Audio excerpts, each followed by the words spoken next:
യേശുവിൽ ഏറെ സ്നേഹമുള്ളവരെ, പുതിയൊരു ദിവസം നൽകി ഈശോ നമ്മെ അനുഗ്രഹിച്ചിരിക്കുകയാണ്. നല്ല ഈശോയ്ക്ക് നമുക്ക് നന്ദി പറയാം.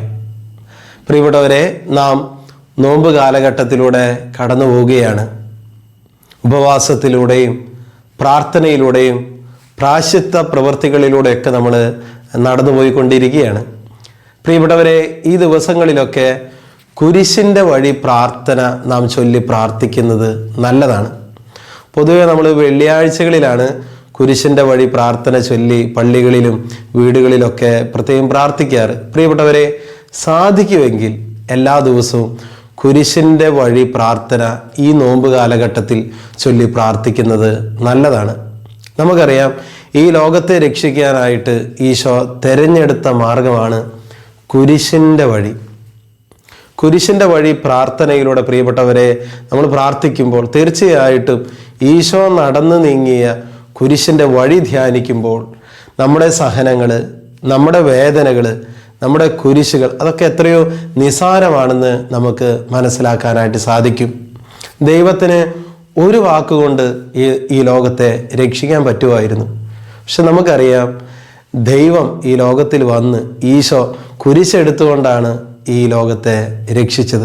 അതുകൊണ്ട് പ്രിയപ്പെട്ടവരെ, അനുദിന ജീവിതത്തിൽ നമ്മൾ എടുക്കുന്ന ഓരോ കുരിശിനും അർത്ഥമുണ്ട്. നമ്മുടെ അനുദിന ജീവിതത്തിലെ ഓരോ കുരിശും അത് ഇന്നല്ല നാളെ മഹത്വമായിട്ട് മാറും. ഞാൻ വഹിക്കുന്ന കുരിശിനും ഭാരമുണ്ട് ഈശോയെ എന്ന് പറഞ്ഞിട്ട് നമ്മൾ കുരിശിൻ്റെ വഴി പ്രാർത്ഥനയിൽ പ്രാർത്ഥിക്കുന്നുണ്ട്. പലപ്പോഴും ഞാൻ ഈ കുരിശുമായിട്ട് വീണു പോകുന്നു. നമുക്കൊക്കെ ചിലപ്പോൾ ചെറിയ കുരിശായിരിക്കാം, വലിയ കുരിശായിരിക്കാം തമ്പുരാൻ നമ്മുടെ തോളിൽ വച്ചിരിക്കുന്നത്. ചെറുതാണേലും വലുതാണേലും നമുക്ക് ദൈവം അനുവദിക്കുന്ന കുരിശുകൾ നമ്മൾ തന്നെ എടുക്കണം. അതുകൊണ്ട് പ്രിയപ്പെട്ടവരെ, ഈ കുരിശിൻ്റെ വഴി പ്രാർത്ഥന നമ്മൾ ചൊല്ലുമ്പോൾ, പ്രത്യേകിച്ച് ഈ നോമ്പ് കാലഘട്ടത്തിൽ സാധിക്കുകയാണെങ്കിൽ എന്നും ധ്യാനപൂർവ്വം ചൊല്ലുകയാണെങ്കിൽ നമ്മുടെ ജീവിതത്തിലുണ്ടാകുന്ന വിഷമങ്ങൾ, സങ്കടങ്ങൾ, പ്രയാസങ്ങൾ, ബുദ്ധിമുട്ടുകൾ, സഹനങ്ങൾ, കുരിശുകൾ അതെടുക്കാൻ നമുക്ക് സഹായമാണ്. എൻ്റെ മുന്നിൽ ക്രൂശിതനായ ഈശോയുണ്ട്, എനിക്ക് മുമ്പേ സഹിച്ച ക്രിസ്തുവുണ്ട്. ഇത് നമുക്ക് വലിയ ആശ്വാസം തരും.